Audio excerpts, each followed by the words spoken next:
आप अपना diet plan कैसे बनाएं। अगर आप सोचें कि आप रोज रोज इंग्रेडिएंट चेंज करेंगे तो आपको रिजल्ट मिलेगा, आई वुड से वो आपका वाटर वेट, आपका मसल वेट गिरा देगा, लेकिन आपकी बॉडी से फैट नहीं जाएगा। ये मेरा खुद का पर्सनल एक्सपीरियंस है। इडली खा लो और दोपहर में सब्जी खा लो सलाद के साथ, रात में आप दाल खा लो तो आपका वजन लूज हो जाएगा, नहीं होने वाला। बिकॉज एक टाइम के बाद बॉडी टक हो जाती है कि ये तो मैंने खा लिया, अब और नया क्या दोगे आप मुझे ताकि मैं उस पर इफेक्ट दिखा सकूं। कुछ बातें करने से पहले मेरी जो ट्रांसफॉर्मेशन जर्नी मैंने करनाल प्लस के साथ स्टार्ट की थी वो देख लेते हैं। ये रही वो पिक्चर जब मैंने ट्रांसफॉर्मेशन जर्नी स्टार्ट की थी, आई गेस 3 months बैक। और ये रही मेरी अभी की picture. I am on a fat loss diet, साथ के साथ as I am a new mother, so I am breast feeding, तो मैं अपनी डाइट में उस चीज़ का भी ध्यान रख रही हूँ। जो 2-3 लोगों ने मिलकर एक डाइट चार्ट नहीं बनाना है, क्योंकि हर एक की बॉडी अलग है, हर एक की बॉडी रिक्वायरमेंट्स अलग हैं, उनकी मैक्रोज की, उनकी माइक्रोज की, उनकी डेली रूटीन कैसा है, उनका लाइफस्टाइल कैसा है। तो बहुत सारी चीज़ें हैं जो आपको कंसिडर करनी पड़ती हैं जब आप अपना डाइट प्लान बनाएंगे। रिजल्ट आपको डेफिनेटली मिलेगा, प्रोवाइडेड आप सही तरह से उसे बनाएं और सही तरह से उसे फॉलो करें। सबसे पहले एक चीज़ कि आपको अपनी डाइट रेगुलरली चेंज करनी है, क्योंकि आपकी बॉडी एक चीज़ की अडेप्टेबल हो जाती है तो आपको रिजल्ट देना बंद कर देती है। You need to change the ingredients, not frequently, but yes 2-3 हफ्ते में आपको वो चेंज करना ही पड़ेगा ताकि आपकी बॉडी आपको रिजल्ट दिखा सके। किसी भी ऐप पे जाइए और अपने मैक्रोस को कैलकुलेट करिए। जनरली जब हम बात करते हैं तो 2000 kcal का हमारा डाइट प्लान एक नॉर्मल बॉडी रहती है। इसीलिए कभी भी आप मार्केट का कोई प्रोडक्ट उठाकर देखो, उसके ऊपर लिखा होता है RDA, recommended daily value according to the 2000 kcal। तो जो आप परसेंटेजेस देखते हैं, जो आप उसका प्रोपोर्शन देखते हैं, वो 2000 kcal का लेके चलते हैं, because that is the standard calorie requirement of a body. अगर आपको वेट लूज करना है, आपको फैट लॉस करना है एक्चुअल में, तो आपको कैलोरी डेफिशिट में जाना पड़ता है। सबसे पहले आपको देखना है कि आपका रेस्टिंग मेटाबॉलिक रेट क्या है, उसके अकॉर्डिंग आपको अपना डाइट प्लान करना है। किन 3 चीज़ों से? 3 चीज़ों से, कार्बोहाइड्रेट्स, प्रोटीन, फैट्स। बात करते हैं कार्बोहाइड्रेट्स की। अगर आप फैट लॉस पे हैं तो आपको कोशिश करनी है, आपको कॉम्प्लेक्स कार्बोहाइड्रेट्स लेने हैं। अब आप सोचेंगे कि होता क्या है, आप जब भी खाते हैं आपकी बॉडी वो नहीं बता पाती कि वो आपने क्या खाया। बॉडी उसको ग्लूकोज में कन्वर्ट करती है और वो इमीडिएटली पूरी बॉडी में बताता है कि आपने क्या खाया, नॉट कि आपने वाइट राइस खाया, ब्राउन राइस खाए। बॉडी में जितनी चीज़ जल्दी डाइजेस्ट होगी वो इंसुलिन को उतना ज़्यादा स्पाइक कर देगी। तो कॉम्प्लेक्स कार्बोहाइड्रेट्स इसीलिए ज़रूरी है। एक तो वो आपका इंसुलिन ज़्यादा स्पाइक नहीं करता, एकदम से करेगा, धीरे धीरे करेगा, जिससे आपको फुलफिलिंग रहेगा, भूख कम लगेगी एंड आपके 3-4 घंटे का गैप विद एफिशिएंट एनर्जी निकल जाएगा। फॉर एग्जांपल ब्राउन राइस लीजिए वाइट राइस की जगह। सिंपल आटे में कोई बुराई नहीं है, बस एक बुराई है कि वो आपका इंसुलिन एकदम से स्पाइक कर देता है।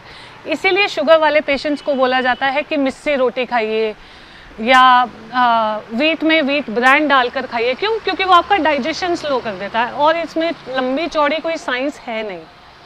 ओट्स खाइए, दलिया खाइए, दलिए के अंदर वीट ब्रांड डाल के खाइए, मिलेट्स आते हैं वो खाइए। लेकिन अगर आप फैट लॉस पे हैं तो पहला मंत्र, go for complex carbohydrates. Complex carbohydrates में आपके बहुत सारे ऑप्शन है, आटों का ऑप्शन है, दालों का ऑप्शन है, आपके स्नैक्स का ऑप्शन है।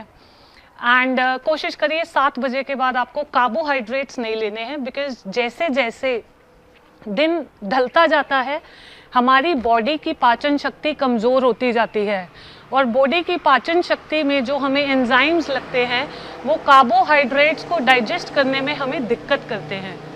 खा लेंगे, सस्टेन कर लेंगे, मना नहीं है, बट हेल्दी लाइफस्टाइल के लिए आपको 7 बजे के बाद कोशिश करनी है कि कॉम्प्लेक्स कार्बोहाइड्रेट्स का सोर्स भी नहीं लेना है। सेकंड मंत्र, प्रोटीन्स की बात करते हैं कि अब हम प्रोटीन क्या होता है। मैम हम दालें खाते हैं उसमें भी तो प्रोटीन है, सोया खाते हैं उसमें भी प्रोटीन है। रोटी में भी प्रोटीन है, दही खाएं उसमें भी प्रोटीन है, लस्सी पिए उसमें भी प्रोटीन है। तो आपका प्रोटीन का कहने का मतलब क्या है? प्रोटीन मीन्स कि आपकी बॉडी की जितनी रिक्वायरमेंट है। अगर आप कोई फिजिकल एक्टिविटी नहीं कर रहे हैं या एक सिंपल सेडेंटरी लाइफस्टाइल जी रहे हैं, जैसे कि घर का काम करना या सिटिंग जॉब करना, तो भी आपको पर केजी 0.8 ग्राम ऑफ प्रोटीन चाहिए, ताकि वो कंटिन्यूसली आपके मसल्स को फीड करता रहे, आपके मसल्स कमज़ोर ना हो जैसे जैसे आपकी उम्र बढ़े। और अगर आप ज़्यादा फिजिकल एक्टिविटी कर रहे हैं तो 1 ग्राम से लेके 3 ग्राम्स तक अगर आप फैट लॉस पे हैं तो आप जा सकते हैं, बट दैट एंटायरली डिपेंड्स आपका लाइफस्टाइल कैसा है। प्रोटीन में कोशिश करिए फर्स्ट क्लास प्रोटीन लीजिए, एंड क्योंकि वो सिर्फ पोल्ट्री प्रोडक्ट्स में होता है, नॉन वेजिटेरियन सोर्सेज हैं, एंड जो वेजिटेरियंस हैं उनके लिए कम सोर्सेज है, पनीर है, टोफू है, सोया है, वो ले सकते हैं, पर आपको ये थोड़ा बहुत इंक्लूड करना पड़ेगा। अब आपके माइंड में अगर एकदम से क्वेश्चन आ रहा है, मैम पनीर से तो मोटापा बढ़ता है, तो आपको ये सोचना है कि आपको कॉम्प्लेक्स कार्बोहाइड्रेट ज़्यादा नहीं करने, जब वो ज़्यादा हो जाएंगे तो पनीर मोटापा बढ़ा देगा। तो कॉम्प्लेक्स कार्बोहाइड्रेट्स हो, प्रोटीन हो, फैट्स हो, वो आपको एक पर्टिकुलर प्रोपोर्शन में लेना है ताकि आपकी बॉडी फैट लॉस स्टेट में जा सके। कम खाने से आपकी बॉडी फैट लॉस स्टेट में नहीं जाती है। थर्ड आता है हमारे पास फैट्स। जैसे मशीनरी के लिए ग्रीसिंग ज़रूरी है, बॉडी की ग्रीसिंग आपको कंटिन्यूसली करनी पड़ेगी, और वो होती है गुड फैट से। देसी घी है, कोकोनट ऑयल, बटर, देन आपके वेजिटेबल ऑयल्स हैं, then fish is the good source of omega 3। और इसमें जो आपने चीज़ ध्यान रखनी है, देखिए जो इंडियंस का लाइफस्टाइल है उसमें हमें सब चीज़ मिल जाती है, थोड़ी थोड़ी, पर पूरा कुछ भी नहीं मिलता है। हेल्दी लाइफस्टाइल इज जो बॉडी को जितना चाहिए वो उतना मिलना चाहिए। तो अगर मैं फैट्स की बात करूँ, फैट्स में हमारे 3 डिवीजन होते हैं, omega 3, omega 6 and omega 9। Omega 6 हमें जनरली मिल जाता है बिकॉज हमारा कल्चर है कि सब्जी में वेजिटेबल ऑयल डालना है। Vegetable oil is very important for the health, but no one tells you कि ओमेगा 6 तो आपको जनरली मिल जाता है, but what about omega 9 and omega 3? Omega 3 का only source is fish oil. तो अगर आप नॉन वेजिटेरियन हैं, गो फॉर फिश। आप वेजिटेरियन हैं तो आप एल्गल ऑयल ले सकते हैं, फ्लैक्सीड ऑयल ले सकते हैं, फ्लैक्स सीड्स को अपनी डाइट में इंक्लूड कर सकते हैं। कुछ ना लेने से अच्छा थोड़ा ले लीजिए अगर आपको पूरा नहीं लेना है तो। ओमेगा 9 भी आपको नट्स लेते हैं, सीड्स लेते हैं, उसमें मिल जाता है। सो ये 3 बातों का आपने ध्यान रखना है कि आपको कार्बोहाइड्रेट्स ज़्यादा नहीं लेने, 100 ग्राम से नीचे लेना है, और ज़्यादा कोशिश करनी है कि 100 ग्राम में से एटलीस्ट 35 ग्राम आपको फाइबर मिलना चाहिए। प्रोटीन आपको 0.8 ग्राम पर केजी लेना है। फैट्स आप 10% तक ले सकते हैं, जितनी आपकी कैलोरी रिक्वायरमेंट है। आपकी मान लीजिए आप 50 kcal पे चल रहे हैं, 500 kcal पे चल रहे हैं, तो उसका 10% आप सेफेस्ट जोन में जाकर ले सकते हैं। आप इजीली फैट लॉस कर पाएंगे। जब आप एक फैट लॉस डाइट पे जाते हैं तो आपकी बॉडी आपको बताएगी कि उसमें इंच लॉस हो रहा है या आपका वेट लॉस हो रहा है।